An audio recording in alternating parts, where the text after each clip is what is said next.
All right, everybody. Welcome to a very special edition of Blueprint Academy. It's episode 13. Brian and myself here with a friend of ours of 15 years, Philip Lorenzo. Philip, you've had an you've probably worked your ass off, but hard work pays off. You're the exemplar of that. We all were on a project together in Oakland, and you were straight out of Cal, I think. Yeah. And it was us three and another one of our colleagues, Chris Pekacek, who we'll probably never have on an episode of this, but that's okay.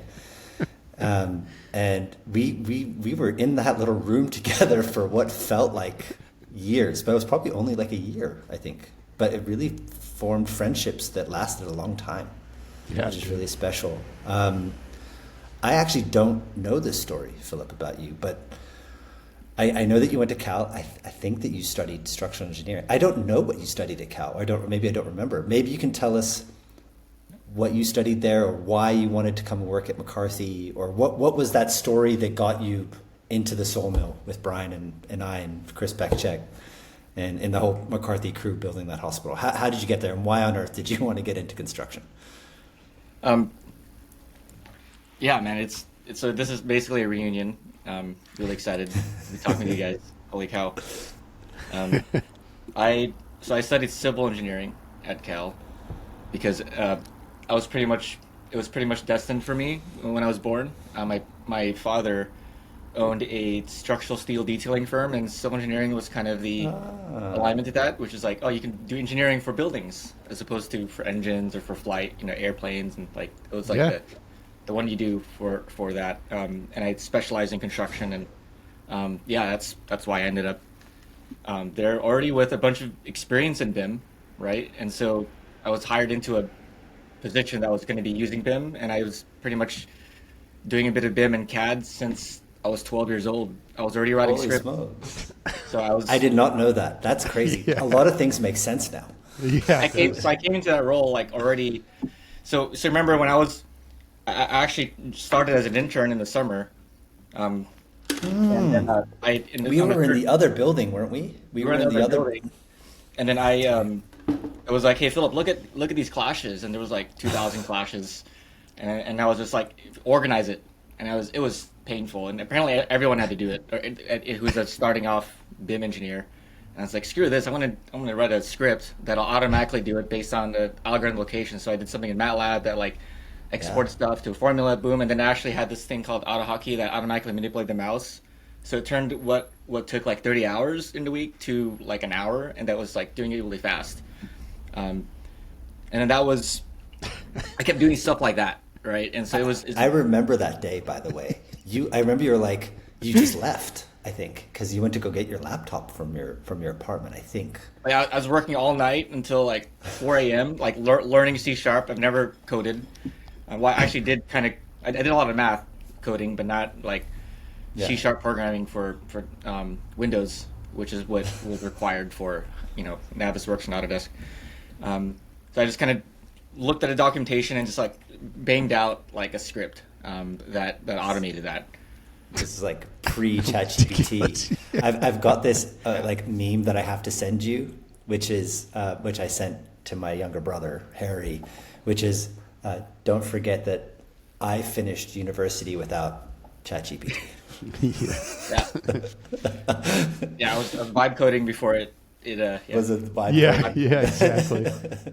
Yeah, that's an amazing story. So truly, your dad's a civil engineer, and that's how you really got into it. That's amazing. I had no idea. So you had been reading construction drawings since you were 12. I was reading it since I was 12, making $1 an hour at 12. You're a baller at that point, right? Like, no, I got the groceries. I've got it. You could afford lunch groceries is on me, back don't then. worry about It's on me. Yeah. So like just kind of that whole dopamine rush of like working and hustling. It was just started off. It's always been that way. I just wanted to be of value. Like I printed out like a sign next to my desk. I don't know if you remember, Brian, but it's like, what did you do today that provided value? And Yeah. that was always the mentality. And the difference being at Sawmill, that's where all the superintendents were. That was where the field people, the people that were Yep. the least optimistic about technology. And I Yes. remember Oh my gosh. Yes. Pikacek said, "Your job is to gain their respect.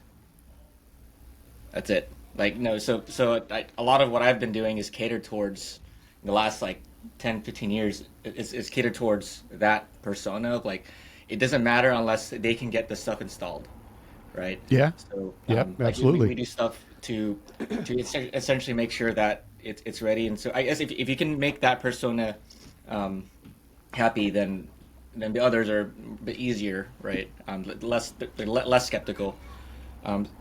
So, and the dynamic there was like, all right, we have this like, um, what I to Chris Picassek's credit, he was really good at marketing and selling the dream to like the owner, in terms, Yes. and that allowed us Agreed. to like have budget to experiment with stuff, to do stuff like lean, pull, Vico, right, and pull planning. Like these were all like, holy crap! Like I've never, no one's doing it anywhere. Yes. Agreed. He sold the dream, and we were there to execute. We were. So I just you really need that dynamic because it's so much like you just want to be able to have the opportunity to do it without that. So I think it was a great. It was the best opportunity. Like I had like 7 other job offers, and this one was like, oh, you can actually innovate instead of just doing more traditional, project engineering stuff. Yeah. Yeah. We definitely got lucky to fall underneath him because he did clear the path for us. You kind He of did. I think hit he on it. took a lot of the crap too. Oh yeah, he did. He protected us. Did. I give him shit, but that's kind of he was like our work dad. So Yes, it was. Philip, you hit on a theme that's really like near to my heart, which is probably something that I didn't link to that time in the sawmill, which is there's problems in construction that are happening right now, and we need to solve those problems right now.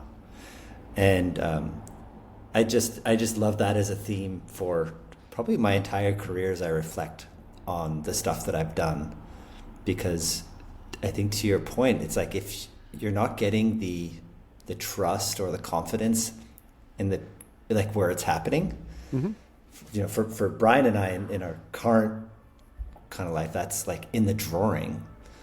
I think that like, well, then what value are you providing if it's going to be here in a year or two, right? Like, and so I haven't thought about that. That's a great insight. Yeah, it is. Yeah, it's funny because, you're right. Because for argument's sake, our whole group would probably have been the first one cut in a very traditional construction project. In fact, we wouldn't have been brought on. It would. So so it's funny to see that way. The flip side of that, right? So we were in a unique position where we were trying to blaze the trail for how things could be done. Like, hey, actually, you should, plan things like instead of this traditional P6 schedule. Brian, you're doing, the pull planning so that on the field team, like that's actually how the subcontractors and superintendents will actually build. And then, we on Chris on your side, you need to make sure that there was no trade stacking and work flowed smoothly across the building. Like these were just, very new concepts that are starting to get way more wider adoption today, especially with the very large GCs. And I was on the BIM side. We had to capture but at that time, there's just no career path in these big construction companies. That was like, yes. All right, that's great. Oh, it's great that you're doing that, Philip. Make sure to write some more RFIs and submittals, and then you'll get promoted. Yeah, hey, that's your metric. That was a real thing because I do remember that, Philip, that both of us took on subcontractors. That shouldn't have been part of our responsibilities out there, but we ended up taking on subcontractor contracts and submittals, RFIs, right? Because that's what was valued. So that's a very true point. So Philip, in this extraordinary moment, and you probably, we just talked about this before we started recording, and BK reminded me of the story where you literally ripped up your bonus check, like in the room that we were all in the sawmill, like on the ground floor with that big window with the blinds. I'll never forget it. And you literally ripped it up, and then you go off to start, was it BIM Anywhere? Yep. And that was focused on triangulating reality capture within the 3D plane. Is that that was maybe one after that. So this one was about getting models on an iPad. Looks like you're muted there. Yes, that's right. Yes, sorry, I am. So there was, when the first iPads came out, remember it was all about those, like the Windows tablets, where like if you move it, it would freeze, and then and they'd be so loud because of the fan noise. And then the iPads came out, and they were like, oh my god, this is a way better form factor. And isn't that crazy? The like brand new technology. Then that was the bleeding edge. That was the bleeding edge. Like people were making fun of it too. They were like, it's just a big iPhone. No one needs an iPad. Yeah. I remember that, and then IT was so against it. It's like the future. Oh yeah. There's we're never gonna get an iPad. Like I just remember that dynamic. And then Blind Grid was blew up over that. So BIM Anywhere was like, all right, view BIM on an iPad because it's super light and convenient, and that's right. Normally you needed a $2,000 laptop for that, right? Like I'd be going out to the field. I'd have like a carrying case as if I was like holding popcorn at a baseball stadium. And they're like, all right, yeah, that thing is over there, it's installed, and the superintendents were calling me out all the time. So I was more of a BIM secretary actually than a BIM coordinator.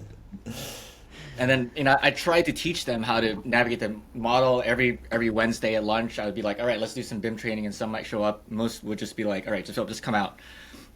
So this idea was to allow them to be self-sufficient with iPads. But the technology barrier here was, all right, you can't just put a huge model like the Kaiser Oakland model. It's gonna crash, and it did crash. So and then engineers also that I was working with there said it's not possible, Philip. This is too big. And I'm like, no, let's be creative. So we actually came up with an algorithm that just loaded what was around you, and also mapped how superintendents would naturally want to interact with stuff, which is the drawing. Right? Like Funny that we full circle. Still back to drawings, yeah. So like nobody wants to like do backflips and figure out how to like find that specific room in the model. Like there's no room numbers anywhere, right? The model is just a bunch of just lots of different colors, like a Crayola playground. And what we did was like I took what I learned from building on the Navisworks SDK, and we did the mapping of the drawing to the model. So we create an experience where you just tap it, boom, it takes you there right at the right level, so you don't have to learn how to navigate. It's exactly perspective, corrected, and then you only show what's around you. So it loaded in like half a second instead of like 2 minutes. And so that was mind blowing because there's no other way to do it. Even Autodesk themselves, they tried to do that, and they couldn't figure it out for 5 years actually after that. So wow, that product was. They acquired Assemble, which was probably what took it, and then they still probably couldn't figure it out. What was that? They acquired Assemble, but much later. Yeah, no, they couldn't figure it out. Assembled, it was they could only handle like really like you had to split it up yourself before sending it to Assemble, and then you can load it. So that loading was everything, and that's why that app ended up being used to help build the Salesforce Tower, the Apple campus, the Facebook campus, like the biggest, most complicated projects. So cool. The New York, one of those big, it's just every big iconic project in that, like from 2013 to maybe 2016-ish, 2017, all the big iconic projects. Until Procore acquired it, and then it became Procore BIM. But that was like the story. It was unlocked by that algorithm, which the nerdy.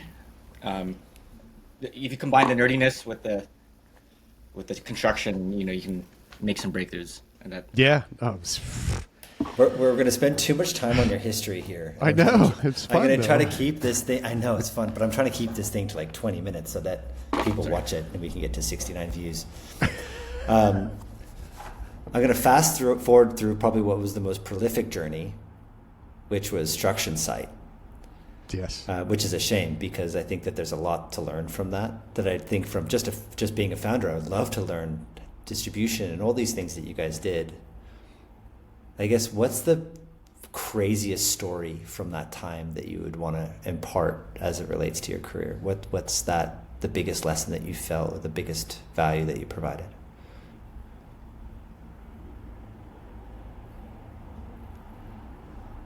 I'd say the biggest lesson. So when the journey of Struction Site required a bunch of pivots, right? And if we stayed on a certain path for a while, we would have been dead. Like just looking back, like we had to pivot, and pivoting was like the best choice ever. When we started off, for example, we were just taking photos with 360 cameras and then putting on a drawing. That was the whole app. Like, hey, that's great.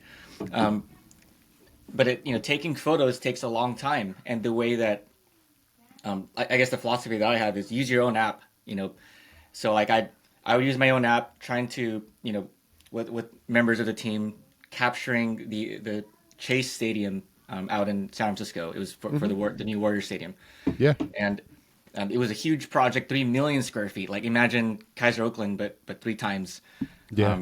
And there's a lot of walking. And at that point, I hated our app. I was like, I freaking, why do we have to take these photos?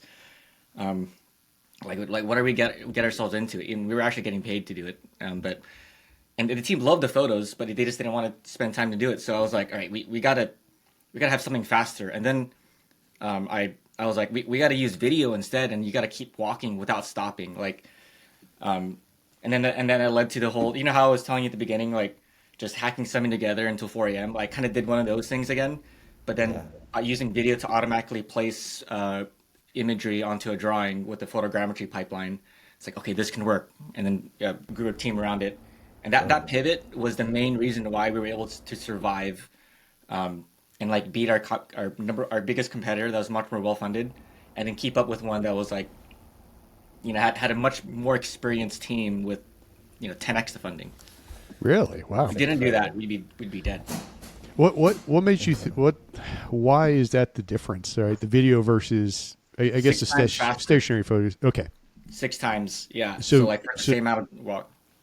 Yeah. So somebody who wanted to pay you to come take the photos, right, the stationary photos, now was willing to do it themselves as long as the video. Yeah.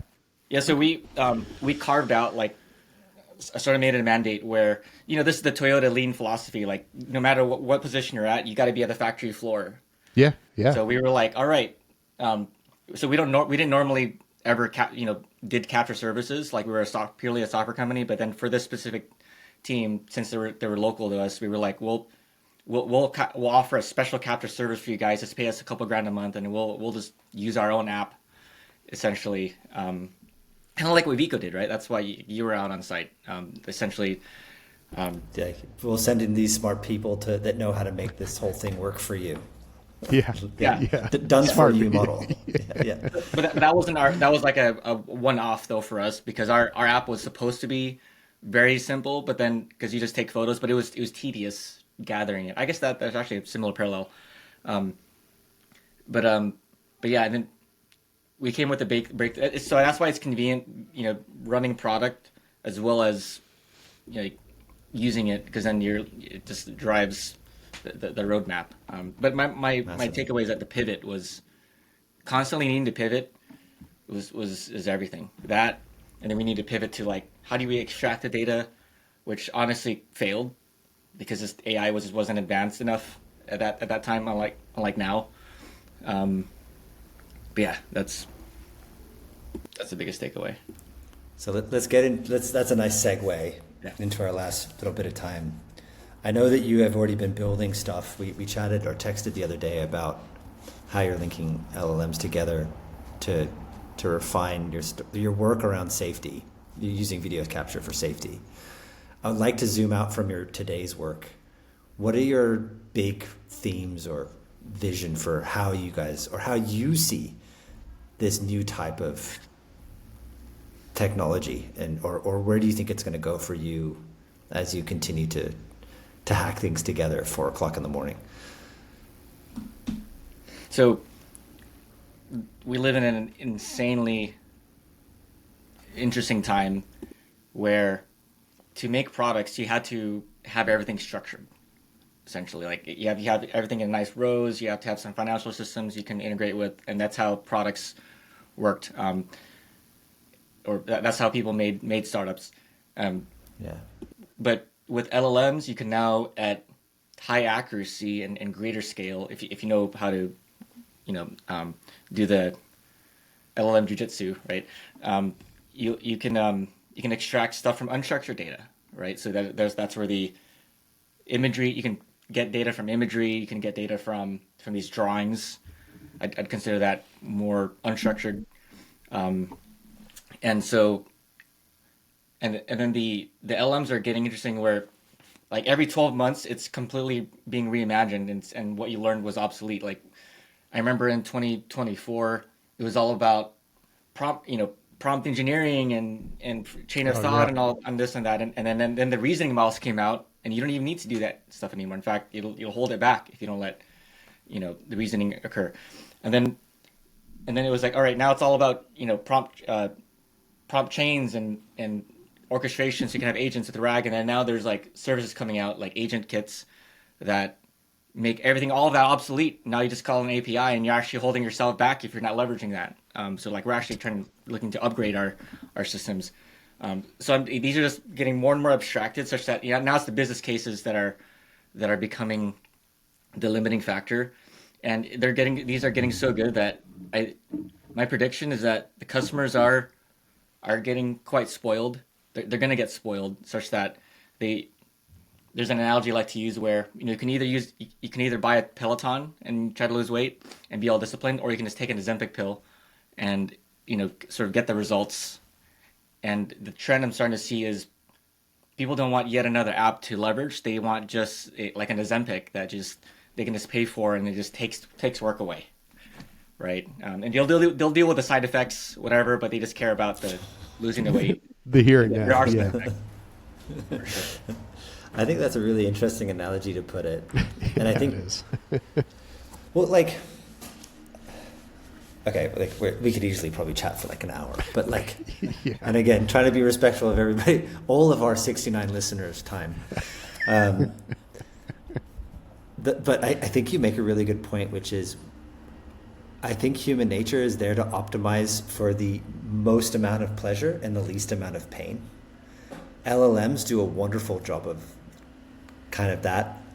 I wonder if the winners will be the people that are, to your point, like, I need a Ozempic for safety. I need an Ozempic for document intelligence. I need an Ozempic for whatever the next thing is, scheduling. I need an Ozempic. Like, I kind of wonder if that's where the winners go. But yeah, no, I think it all Maybe a combination, yeah. Or whatever the combination is. And of course, we're talking about construction technology. There's a lot more industries than just construction technology. But I would say there's another way to see it. So there's another analogy is, or another way of seeing it is, there's a software as a service, right? It's like, I'm going to buy the software, I'm going to learn it, I'm going to ramp it up, IT budgets, and the trend seems like it's going towards services, and then wrapped up with the guise of software, right? It's like, all right, like they just pay for the outcome, and you're even seeing this with companies like Intercom. They're like, all right, we'll just pay, like even their pricing models is like how many tickets get resolved for you end to end automatically without your own staff, and we just pay for that, you charge based on the benefit. Imagine just like a company that does drawing reviews that you normally would have paid a service firm. Maybe you can pay the software that does the exact same thing, and it's cheaper, it's more automated. But at the end of the day, it's as if they hired a service firm that was more competitive, right? Like I think just the whole replacement of the deliverables is what people are starting to expect. Yeah. Like, here's my drawings. Just do it automatically. And like, if I have to go in and like look at your shitty results, I don't want to use that. That's a Peloton model. Like, I just want it to get done at the level of accuracy of a Brian Clubbin, right? I want Brian Clubbin AI. And then as if I hire that person, but then I don't have to worry about their overhead and getting them promoted and like, whether or not they might harass the secretary, like. Not Brian would never do that, but then others. Thank you. Others might. Let's just qualify that. Brian would never do that. I appreciate He's a very good family man, but not everyone is. Do you think that's? Are we taking a pill that might result in us like causing molecular DNA damage? Like, do you know what I mean? Like, are we selling too great of a vision, or is the idea of AI too great of a vision in its current form? This is a bit more existential. So, well, if you look at the benefits of Ozempic, it's. I know there's some parallels here, but there's some drawbacks. There's also like something to be said with life expectancy potentially increasing, addictions going away. There's like a lot of, with construction, we always complain about how productivity has been going down, and there's a huge lack of housing, and we're trying to build our society, and our infrastructure is behind, and I think the net of it is very positive. I think construction has gotten way too inefficient and expensive, and we might actually have a chance at increasing productivity again without compromising safety and quality. So yeah, I'd say this might be I think that the side effect would be the job loss potentially, but I think in construction that's not as big of a concern, just because we're still constrained, right? Like, the hours are so long, and construction has one of the highest suicide rates and rates of overwork, and I think construction could use it, could use the whole efficiency gain. Yeah, I think that's a really excellent place to leave this conversation, because I think that there's a lot more to be hopeful for. This glass is so more than half full, like could be overflowing with incredible ideas. And even last week, I was in Boston and I met so many young people wanting to build technology in construction. And when I started, there was Vico and a couple of other construction tech companies. Oh yeah. Primavera, Synchro. Synchro, yeah. Procore wasn't really a thing. It was Prolog back then. Yeah. Like, it was a thing. Procore was a thing. It was a company they had customers, but that wasn't the most popular thing. And now we look back we just touched on parts of your career, Philip. Like, you have been a catalyst. And like I said last week, there was 50 in Boston, all doing different things. Whether those were good things or bad things, that's up to the market to decide. But I think this is an incredible time to be in construction tech, and it's incredible that I've known you for nearly 15 years. It's just amazing, man. It's so good to see you. Cheering and proud of your effort, if I'm allowed to be proud of your efforts, because it's just been extraordinary, man. You're a rock awesome. star. It's great to have a friend like you. We knew him win, Chris. We knew him win. Great to know you guys as well. Absolutely. We're all just on different parts of our journey, and I'm not far from done. There's so much more to do and build, and I'd like to say I'm just getting started as well. So we're on. Happy to have you, see you guys on the journey as well on construction technology. Yeah, it's good to be back at it, man. All right, guys, this has been an excellent Blueprint Academy pod. Just so happy, dude. This has been a smile on my face. And thanks, guys. I'm going to stop recording. Yeah.